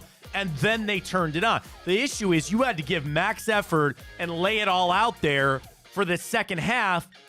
2 days later, you're going into Game 1 against the Celtics, who are well-rested and ready to go. A lot of those factors for tonight. Our Twitter question is up about the Cavs playing with house money. Can we get an update on that, Ryan? And that's for the rest of the playoffs, by the way. Yeah, it's pretty close, but 48% say yes, 51% say no. All right. What's our other one, too? I'm going to retweet that one. Mitchell Tatum. 39 votes, but Mitchell's up 75-25. All right, I just retweeted that. Health-wise, 100% healthy. I don't think it's a debate. I think it's Donovan. I do. Is Jason Tatum elite? Is Jason Tatum elite? They're different kinds of players. They are. Like They are. Tatum's more of a better defender. He's more two-way. Yeah. Donovan's more of a score first guy, but Donovan plays defense. I'm not saying he doesn't. Sure. Yeah. All right. I'll listen to it. We'll see how it goes. But you talk about the star players in this one. I just wish so bad, man, that Donovan was completely healthy. I think we're having a lot of different conversations if he was. He's not. Hopefully the time off helped. Keep our eye out for Jared Allen. See how it goes. All right, well, Matt, to nobody's surprise, Victor Wembanyama was named the unanimous NBA Rookie of the Year. He got all 99 first-place votes. Wemby becomes just the 6th unanimous Rookie of the Year in the last 40 years, joining. Do you want me to spoil it? I was going to ask you the list. I looked it up on Oh, you have ESPN it? last night. Let me see if I can remember. Go for it. Because LeBron was not. Correct. LeBron got like 68 votes or 78 votes, and Carmelo got 40 in their rookie year. Doesn't surprise me. Karl Anthony Towns. Yes. He is the most recent. Yeah. Then, like, Ralph Sampson was way back in the day. I remember that. 84. There was one other older one, was there not? Yeah. Okay. Well, yeah. I don't think I'm going to be able to remember all of them. Well, so 2 you should actually be able to get because Wemby joins 2 former Spurs in it, David Robinson and Tim Duncan. Robinson was the older one. You're right. The other ones, the other ones you're missing: 2011, Blake Griffin. That's right. And 2013, Dame Time. Damn, that's right. I wanted to look up Kyrie. Because who was his draft? I can't remember. I don't even remember. I just want to look up the voting. One second here. One second. All right, 2011, 12 NBA awards voting. Basketball Reference, here we go. MVP that year, LeBron James, 85 votes for him, first place votes. Durant got 24. Rookie of the Year, Kyrie Irving got 117 of 120 votes. Okay? 1 vote to Iman Shumpert. 1 vote to Kawhi Leonard. 1 vote to Kenneth Faried. You remember him? The Manimal. Wasn't that his nickname? And then in second place, who didn't get any first place votes but got enough votes for second? Was it Kemba? Another former Cavalier. A former Cavalier? A recent former Cavalier. Isaiah Thomas? No, good guess, though. Guard? Much more recent than that. Yeah, guard. Delhi? Ricky Rubio. Oh, that makes sense. Dude, when he was coming out, Ricky Rubio was that. Kemba got 3 votes in that whole thing. Isaiah Thomas got 28. Again, no first place vote. Who the hell gave Iman Shumpert a first place vote? That's a little crazy. What team was even on his rookie year? The Knicks. He got drafted drafted by the Knicks first round pick. You know, Kawhi when he was on the Spurs.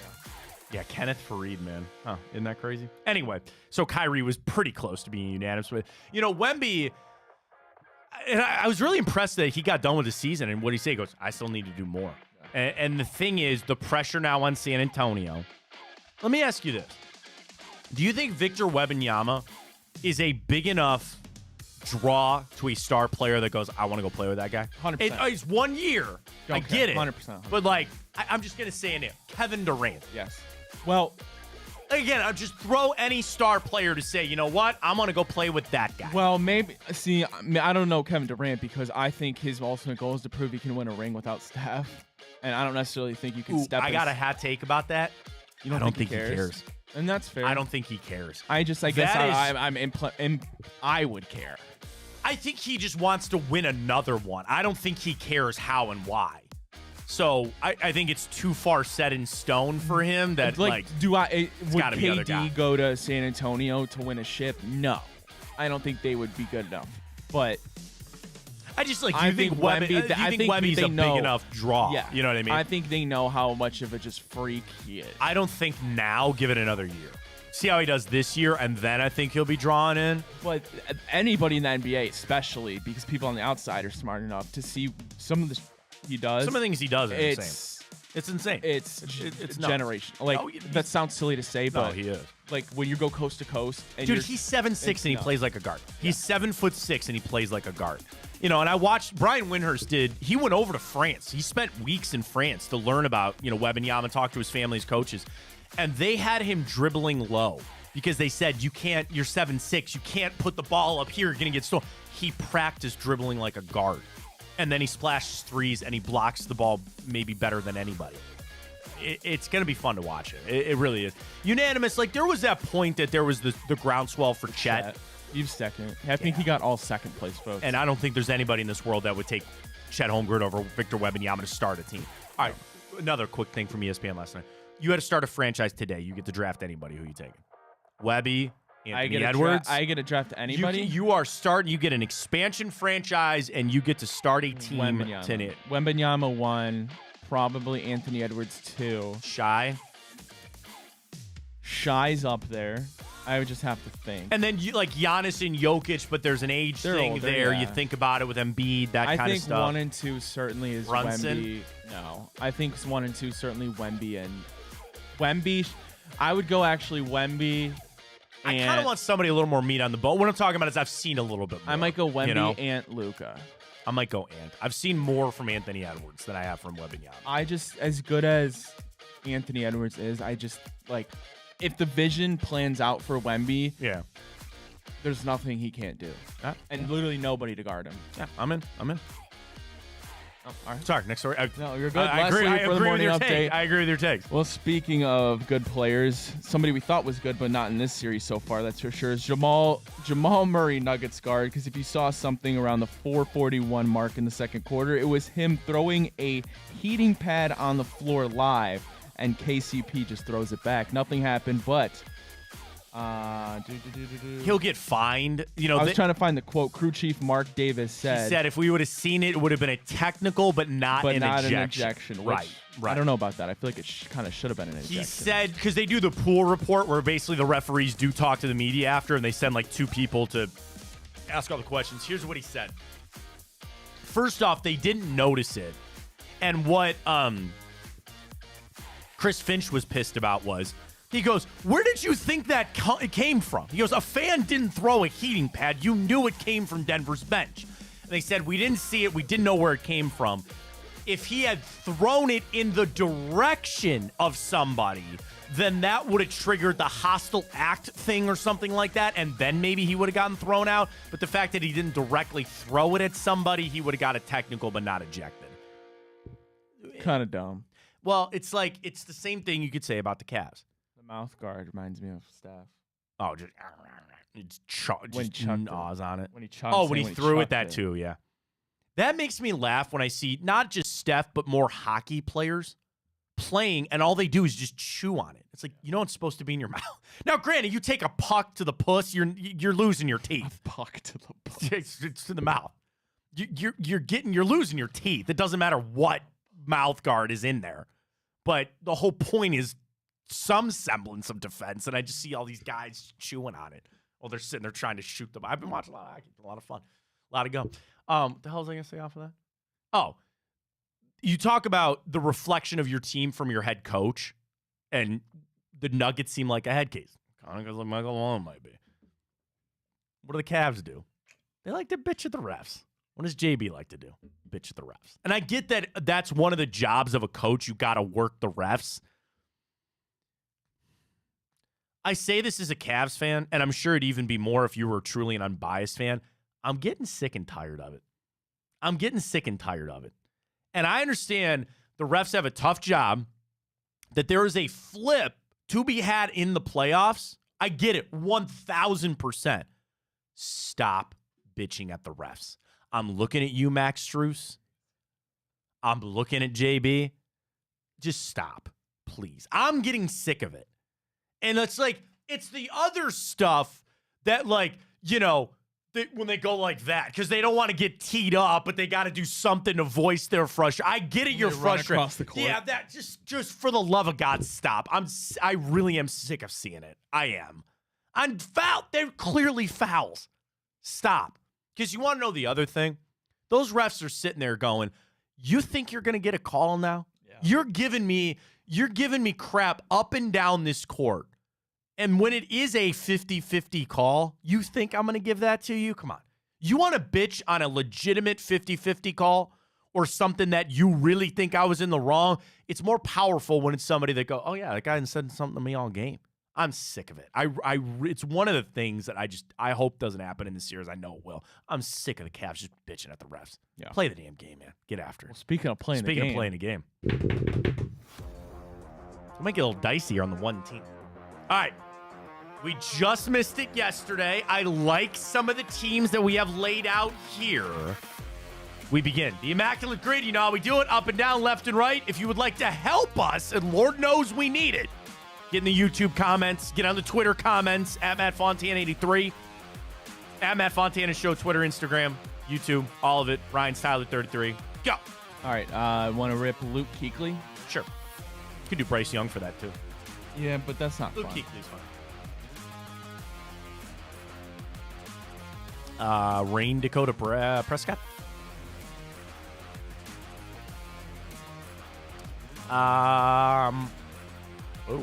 Jonathan Taylor.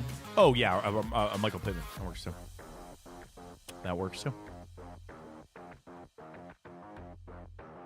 All right, now we're in the nitty-gritty. Anything jumping out to you? Anything? Semblance? Ravens, Panthers. Yeah. Hayden Hurst. Oh, you've been dying to get a Hayden Hurst one in here for a while. I'm glad you got it, too. I'm glad you got it. Well done.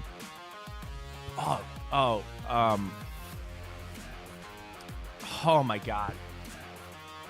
What? There's a Ravens-Dallas connection running back.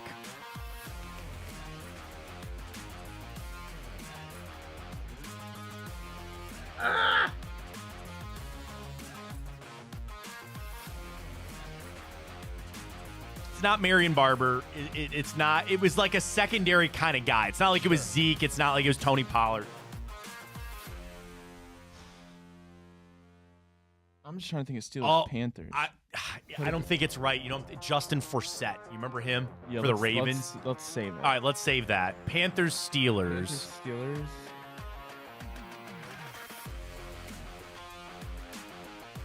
Huh. That's a tough one. Deontay Johnson just got traded. But hasn't played yet. Defensively, can't think of anything. Certainly don't think quarterbacks. Like Jake Delhomme, I don't think ever played for Pittsburgh. Cam didn't. I need to push that one aside. All right, we're getting into the dicey now, man. Steelers, Cowboys. I don't know why. You got to give me a Google on this. John Randall. Hang on. I know Minnesota. No, I'm sorry. He didn't even play for Dallas. Who the hell am I thinking of then? I feel like there's a D tackle there I'm missing. Or something like that. Steelers. Hines Ward. Not Roethlisberger. Heath Miller. Ooh, I might have a Steelers-Panthers. Nick Vanette. I know he played for the Steelers. He was in Seattle. He's been like a rotational backup tight end. I don't know how that really fits in all that. Drawing a blank on some offensive linemen in this whole damn thing. Ravens, Colts. Former teams, by the way.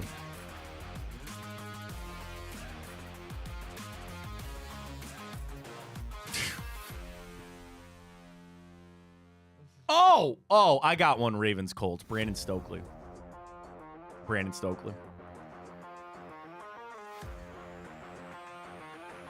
Nice. Yeah, I forgot he played for the Ravens for a quick second there. Ravens, Cowboys. It's got to be an easy one. This is what I'm saying. Like,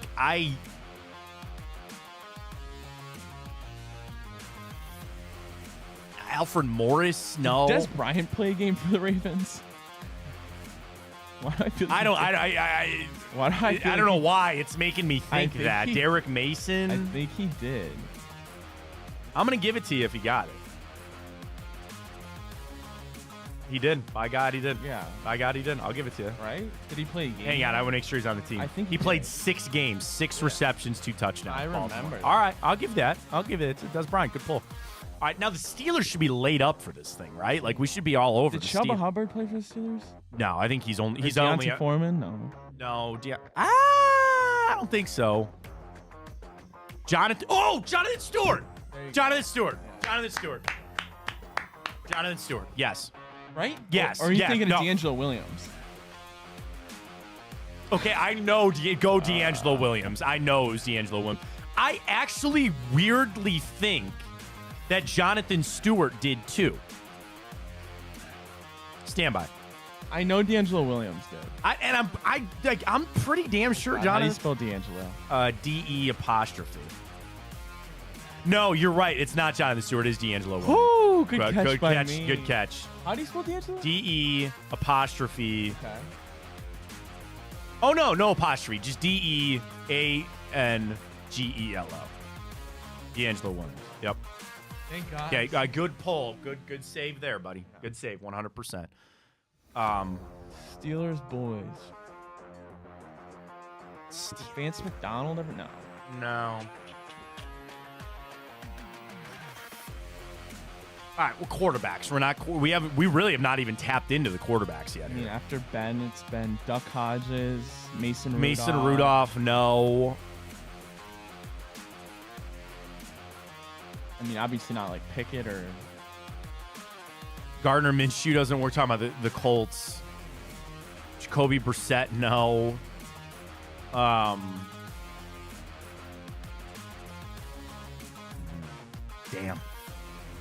Charlie Batch. Check the chat. Yeah, go ahead. Yeah. I opened it up to Twitter. Anything? Oh, good one, Angelo. He's so right. Who? He said for Steelers Colts, Eric Ebron. Oh, good pull. Thank you. Who sent that? Angelo. Angelo, thank you. Yes, excellent pull. Yes, hell yeah. All right, we gotta get. All right, we gotta get this. What do we got? We gotta get 3 minutes, 2 minutes, 2.5 minutes. Steelers Cowboys. Steelers Cowboys. Kickers. No. Right? No. Gardaki? Chris Gardaki?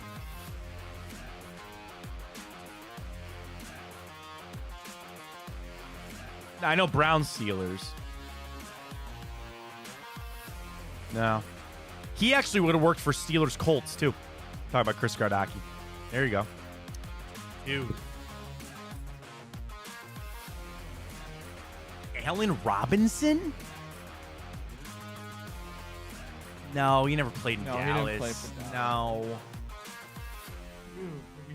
I know, we gotta get it.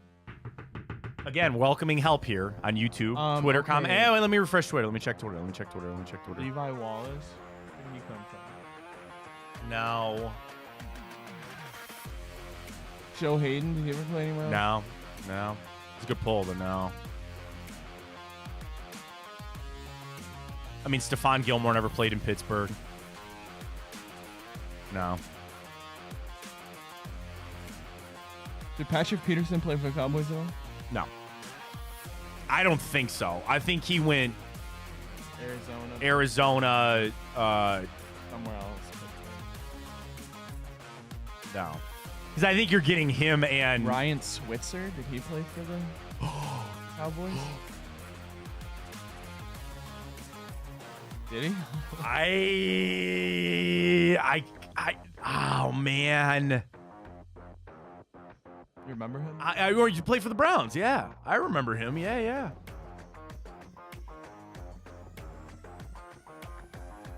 Did he? You dog! Yes. Wait a minute. Let me sure there's a statistical category here. Hang on.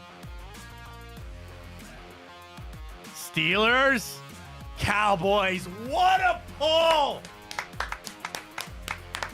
Shout out to Angelo. Thank you very much for the assist. Let's go. Do you want to see any? It's up to you. It's up to you. We can catch our break if you want, but what a pull, Ryan Switzer. I wonder what he's doing. I think he's retired now. Did he not have something with his son too? Unfortunately, I don't know. I think there was something that he had. I hope they're doing well. I remember that. I think that story. Where did he go to school? It wasn't Clemson, was it? North Carolina. Former Steeler Ryan Switzer shared wonderful news about his son. He had surgery, his son Christian. Inspiring results. Anyway, good. Thank God. Thank God. But I remember that story when he was coming here too. So wishing him nothing but the best. But yeah, I think he retired. I think he's done with it. But shout out to him. Shout out to his family. All right, Only 29. Good pull, man. Yeah, I don't know how. That was down into the depths, buddy. That was down into some depths right there. That's how you do it. All right, let's catch our final break of the morning. Got a lot to get to. Back to the Cavs. Back to our boost. Time hop, bracket, all coming your way. Big play. Stay with us. Well, how do they know I'm doing this? Did somebody leak this out? It's social media. Oh. It's just, that's the way social media works now. I thought maybe you were just running that yap.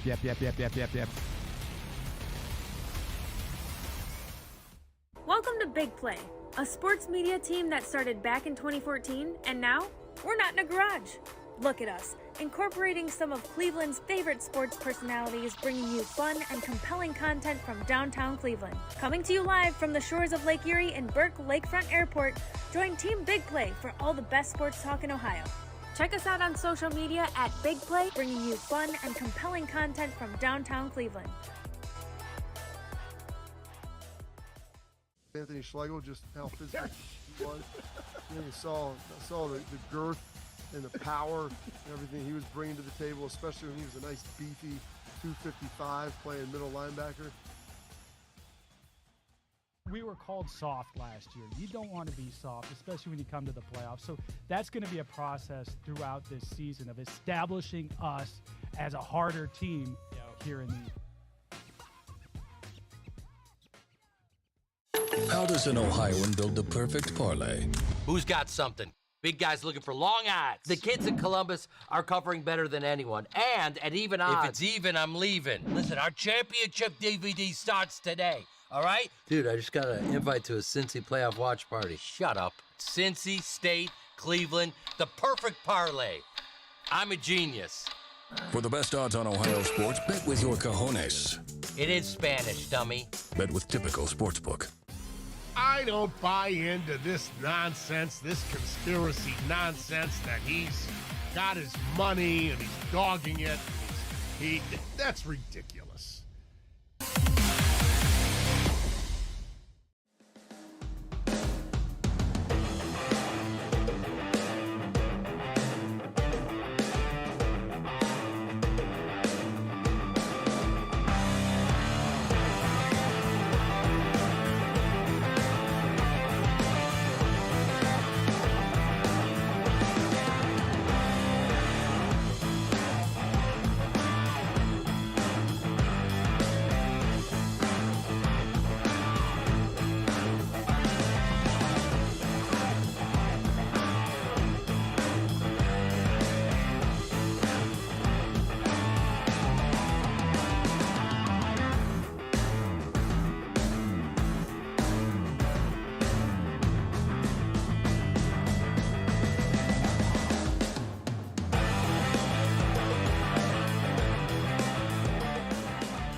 All right, let's get to a little bit of time hop, a little shorter version today. We got some things happening on the 7th of May that we will get to, and then remind everybody about our boost for tonight for the Cavs. We'll talk a little Guardians. Got to remind you of our Manzardo contest going on a little bit. We'll get to the bracket. We got it all right here. Big play. Welcome back. Matt Fontana Show, streaming live, YouTube, Twitch, and Twitter. Follow us across all those platforms and get the content you need right here with us. I don't want to bring this one up, but it is what it is. This day, 2021, the Indians got no hit for the second time in 23 days. Wade Miley of the Reds, 8 strikeouts, 1 walk, and no hit the Indians for the second, not him personally, but the Indians got no hit for the second time in 23 days. And we still don't have one. That's embarrassing. We still don't have one since Large Lenny Barker's perfect game. Gotten close. I remember Cookie was so close. Cookie, the one that Bauer had, and then that was like a combined one that they coughed up. I mean, a no-hitter is certainly impressive, right? Like, when you look at, what does Nolan Ryan have? Doesn't he have seven no-hitters? Is that a thing? Or maybe I'm thinking of Bob Feller. Hang on. Most no-hitters. MLB history. Okay. Nolan Ryan has 7. 7. There you go. A no-hitter. Oh, fine. All right. The most here's a good one for you. Ready? The most recent for every single active Major League Baseball team. First off, we are the longest starving no-hitter of any franchise. May 15th, 1981, Len Barker. That's unreal. 42 years ago. The next closest is the Blue Jays, 33 years ago, then the Royals 32, then the Braves and the Rangers each 30 years ago. The most recent? Astros, Ronel Blanco 30 days ago. I remember that. 30 days. First one of the year. I guess, like, okay, here's the other thing. It is a bit of a fluky thing. Like, yes, I could look at it and say Nolan Ryan, who's arguably one of the best pitchers of all time, he's got 7, right? But it's also about, like, they just weren't hitting, or you had a diving play. Like, the Diamondbacks got one from Tyler Gilbert 2 years ago. Who the hell is that guy? And I'm not taking a shot at Dallas Braden, who threw that perfect game on Mother's Day. But, like, you know, what do you ever know about the imperfect game for Tigers guy? God, I know what you're talking about. Garth something? No. Garsopoulos? I don't know. It's something like that. I know what you're talking about. Garciaparra. No. Nomar Garciaparra. No. Wasn't it? Wasn't that his name? Or am I thinking of some completely other dude? Armando Galarraga. See what you were trying to think of. I can see what he looks like. I picture the play. I picture Jim Joyce. It's like he was clearly out at first base, I know, right? Jim Joyce. He's crying after. I get it all. Who did I say? Nomar Garciaparra? You were close. Yeah, close enough. Nomar Garciaparra. Armando Galarraga. Garciaparra, Galarraga. Tomato. Same thing. It's not as bad as Schottenheimer and who did I say? I mixed up Marty Schottenheimer. I said Bo Schembechler. Marty Schottenheimer. Yeah. That gave me a good laugh too. That really did. But I'm saying, like, on the no-hitter perfect game, like, it's, yes, a lot of times really good pitchers get it, but it's also just stars aligned. The moon was out, whatever. Like, sometimes that's just what happens for no-hitter. So it's a little shocking that the Indians Guardians have gone 42 years since they've had one. And since then, I think it's 7. I think it's 7 times they've been no-hit since they've gotten one, which is crazy. We go back to COVID times. This day, 2020, Governor DeWine refused to answer questions if he was going to allow gyms to reopen. He's such a nerd. I mean, at that point, it was like people were screaming about, can parks be open? What can be open? Like, crazy times, man. Like, I don't know how I'll explain it to my kids one day. You look back on it of just, we were waiting to see what can open, what can't open. You can't leave your house. Now, you know what I read this morning? There's a new variant coming out. They calling it Flirt. It doesn't matter. I promise you it doesn't matter. Everybody's going to get COVID. We've all probably had it. Don't know what to tell you. It's just a thing now. We ain't talking about practice, right? Allen Iverson, this day 2002, we ain't talking about practice. Talking about practice? What was that counter on there? Like 20 times he said we ain't talking about practice this day 2002. This day 1994, the 8th-seeded Denver Nuggets upset a number 1 seeded team, the Seattle Supersonics. It was the first time in NBA history that an 8 upset a 1 in an opening round playoff series in the NBA. Jordan hit the shot this day, 1989 over Elo. I don't want to bring it up, but in the essence of being fair and of accuracy in time hop, Jordan hit the shot this day, 1989. The worst part of that was that Craig Elo was in perfect defensive position. He was all over Jordan, and he just chucked it up. Lucky shot. Yeah, that's pretty much what it is. Take that, Jordan. Lucky shot for you. This day, 1945, Branch Rickey announced the formation of the U.S. Negro Baseball League. Of course, the stars that came out of that, the importance of that. This day, 1945. This day, 1877, the Cincinnati Enquirer, the newspaper, used the term bullpen for the first time. I didn't know that's where I'm very familiar with the Enquirer. So, it had nothing to do with pitching. It was originally a term used for the open room in foul territory where late arriving fans were herded into like cattle, therefore coming up with the term bullpen. Then eventually they would put the mounds there for the bullpen, and that's where the term came from. A little bit of little history fact there for you in today. Beethoven premiered his 9th Symphony this day, 1924. Nice. Not quite as good as the 7 or the 8. No. But actually, no, the 9th is supposedly like his. Which one is that? Super Tuesday, Beethoven or Mozart? I don't. Maybe Beethoven. I don't know. Need to study. Which one is the 9th Symphony? Is that dun dun dun dun? Is that it? That's Beethoven, I think. That's what I mean. Beethoven's 9th Symphony. Yeah, I don't is that know. it? I don't know. I want to pull it up, but I don't know if we're allowed to play it. Who cares? What are they going to do? Famous last words. Hang on. All they can do is take the video off YouTube, I'm pretty sure. Beethoven's 9th Symphony. Symphony number 9. I'm just going to play the first one. Hang on, stand by. I think I might.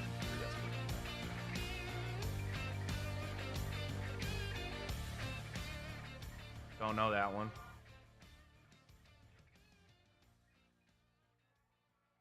Oh, yeah. I don't think they can hear it. Okay, that's fine. Whatever. 9th Symphony. What a time to be alive in whatever I said it was. 1827, something like that. There you go. Congratulations, Tim. All right, we get down. Happy birthday, slow day there. Johnny Unitas, Sean Marion, Alex Smith, and Drew Stanton all celebrating birthdays today. All right, 3 movies for you.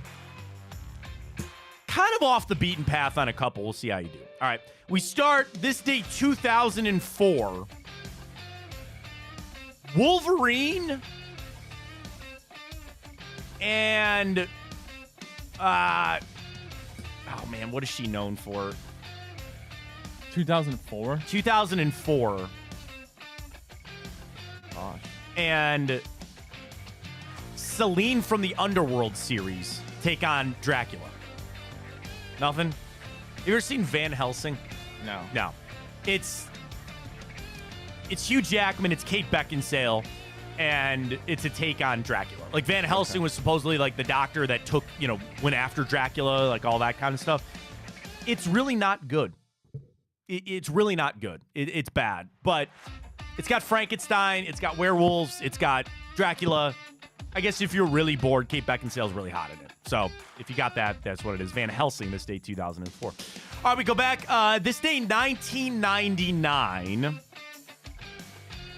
Another movie along the same lines of like monster. What year? I'm sorry. 1999.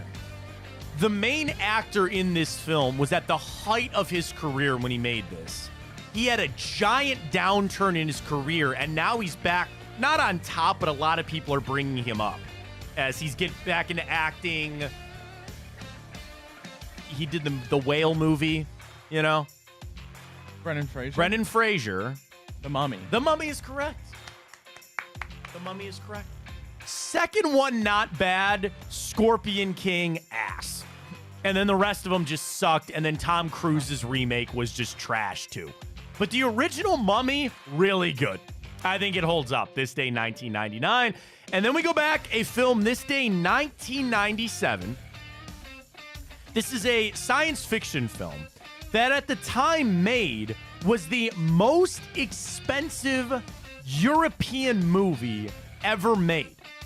It's set in the 23rd century with the central plot involving the survival of planet Earth, which becomes the responsibility of a taxi cab driver and former Special Forces major after a young woman falls into his cab. He joins forces with her to recover 4 mystical stones essential for the defense of Earth against an impending attack of a cosmic entity. What year is this? 1997. A bit of a ensemble cast, if you will. Bruce Willis, Gary Oldman, Chris Tucker, and Mila Jovovich. Nothing? Nah. The Fifth Element. See, Heard of it, never seen it. The heard of Fifth it. Element. The Fifth Element is the movie that came out this day, 1997. So there are your movies for that as we roll on. All right, let's get back into it tonight. Cavs, Celtics, boost me on up, baby. There it is. Come on now. Here we go. I teed it up. We were a little late. That's fine. No problem on that. Let's go. 3 for you tonight. Mobley rebounds. Yes. Mitchell points. Yes. And the Cavs to cover. Yes. Boosted over 300. Use that code Fontana150 when you sign up with Tipico. Get on the boost. Get it going for tonight. I'll get you some trends as well for both our games tonight. The other thing I want to remind people about is going with the guards. So here's what we got. Every day, we are going to run the same boost on Tipico. It is Guardians to win the game and Kyle Manzardo to hit a home run. Eventually, he will. Now, that being said, Ryan, yesterday's boost was plus like 900. Yeah. I think you throw $5 on this every day until it hits, and you're going to eventually, hopefully, cash that.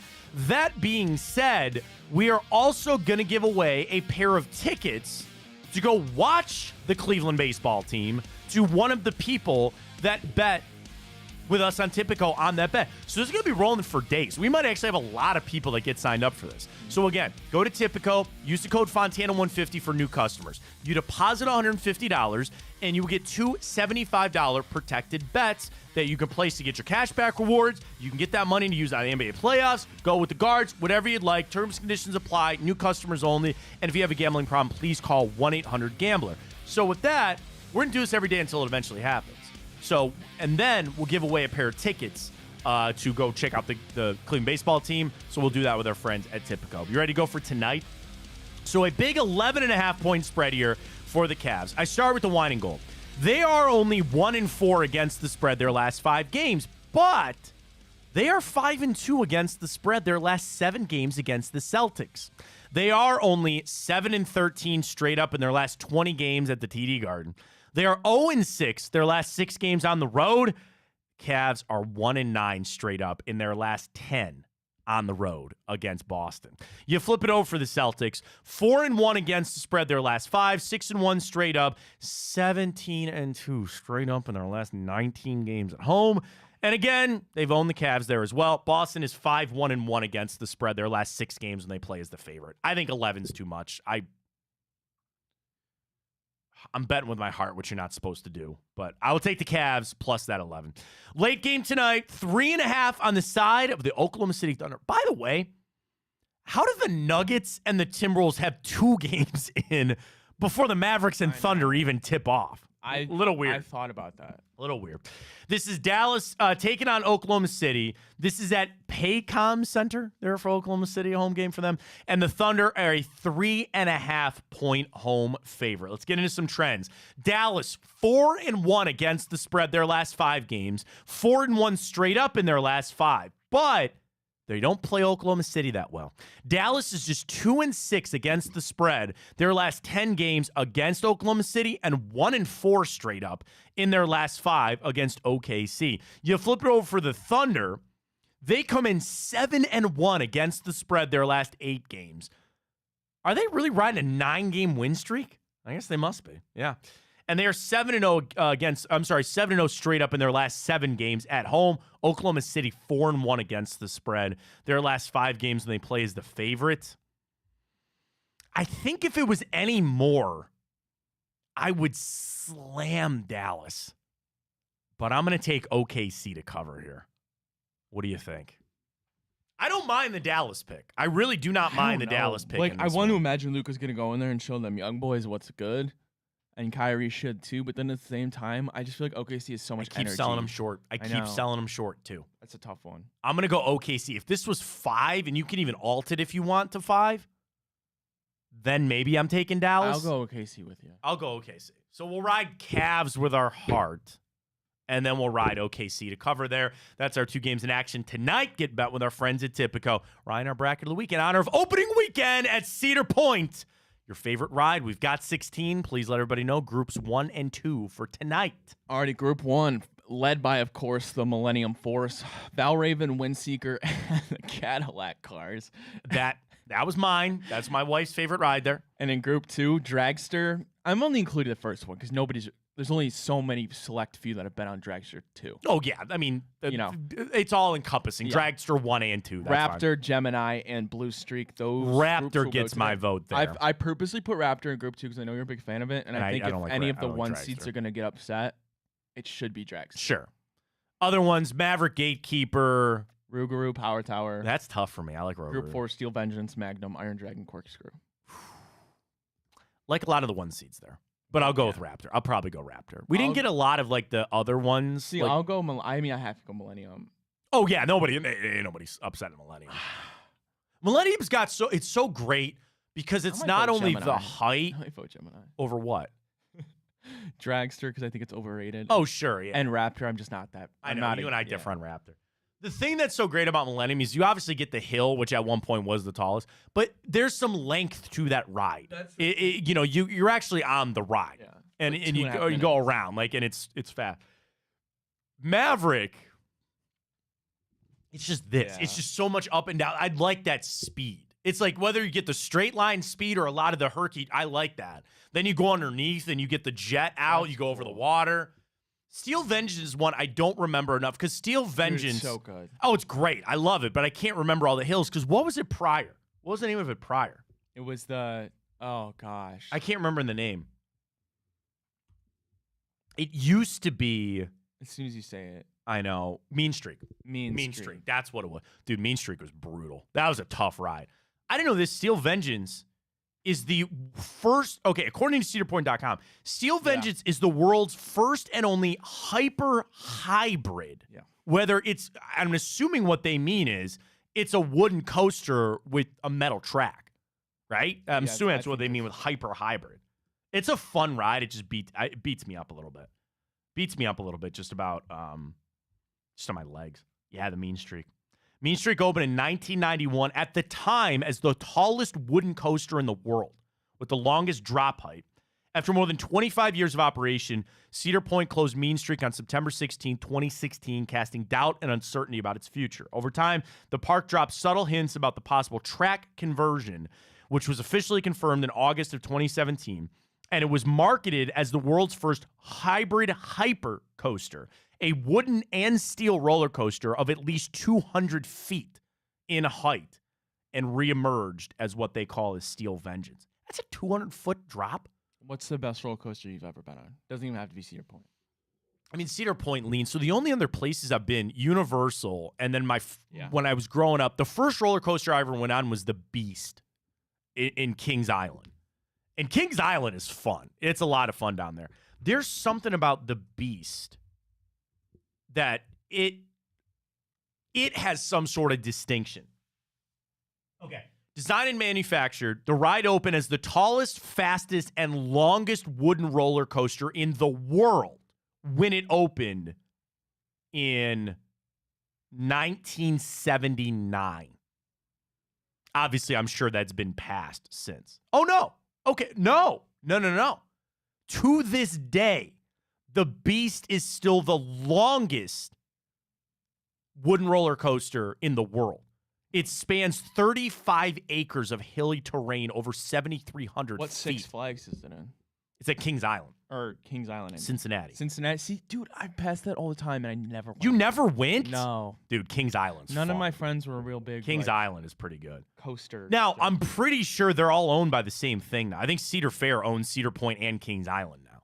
Because I remember reading some stories about it being like a monopoly or something like that. Kings Island's cool. Again, I've only been there once, and it was decades ago. You don't remember Six Flags Geauga Lake? Yeah, I do. Oh, do you? I remember Geauga Lake. You remember Geauga Lake? Not when they converted it over to Six Flags for that short run. I only remember the water park. Well, the water park was great, and then they opened SeaWorld. And that, we had that in our back in Aurora. I mean, that was, Yeah, plus the other thing that I loved about that, they had the Batman. They had Batman, Superman, like they had all the Marvel or DC characters at Six Flags. Oh, yeah. They had the Batman roller coaster, which you want to know the best. Actually, you want to know what? Of tugging at my past, heartstrings. That Batman ride at Six Flags was. It's not just because it was Batman. Wait, Six Flags was the one that turned into Geauga Lake? So Geauga Lake got bought out and became Six Flags, and then they put a SeaWorld in. And then it all went to hell, and then they tore. I think it went back to Geauga Lake. All I remember was Geauga Lake. So Geauga Lake got bought out. Where the water park had the toilet bowl. Yeah. All the water slides. Yeah. Oh, yeah. The giant lake in the middle where they would do shows and stuff like that. They had the wave pool. Yeah. Oh, the wave pool. Absolutely. Oh, gosh. I wish I was still the Big Dipper. That's right. Why'd they get rid of it? Money. There weren't enough people going. Bastards. Probably. Geauga Lake opened in 1925. The first amusement ride was added in 1889, and the first roller coaster was built in 1925. The park was sold several times. And in expanded over the years. Funtime was acquired by Premier Parks in 1995. And in 2000, they rebranded Geauga Lakes as Six Flags Ohio, adding 4 new roller coasters. And then eventually, Six Flags bought the adjacent SeaWorld and combined the parks under Six Flags World of Adventure. Ownership changed yet again in 2004 when it was bought by Cedar Fair and then renamed Geauga Lake once again. Together, it became Geauga Lake and Wildwater Kingdom. That's right. That's right. God, and it's anything. September 21st, 2007, less than a week after Geauga Lake closed for the season, they announced they would be permanently closing. Dude. The Wild Park continued to operate as Wildwater Kingdom through 2016 before being permanently closed again. Such an it's just nothing. It's just nothing. For a while, that place there were was some so vacant fun, buildings. It dude. was so awesome. They had the lazy river. Yep. All that good stuff. We're way past time. Here's roller coasters. The Big Dipper, the Double Loop, the Raging Wolf Bobs. That was the water one that you went down. Damn it. Thunderhawk, Mine Ride, Steel Venom, the Villain. I remember that. X-Flight. Damn it, man. I'd rather have Geauga Lake than a dome, to be honest with you. So would I. Bring that back. Bring that back of a generation of past. All right, Cavs, get it done tonight. We'll see. We will see how it goes. I don't know what to tell you, but we'll see how it goes. Appreciate everybody joining us tomorrow. Great show for us today. We'll be back tomorrow to recap. I'm hoping, I'm praying, I'm maybe asking for a Victory Wednesday. We'll get to that tomorrow. We'll also try to catch up with Spencer Davies, recap everything going on with the Cavs. So we'll talk to you tomorrow at 9 a.m. Don't forget tonight, Josh Maria Cribbs with the return and Enter the Jungle. James Rapine and crew talking some Bengals. For Ryan Tyler, I am Matt Fontana. As always, take it easy.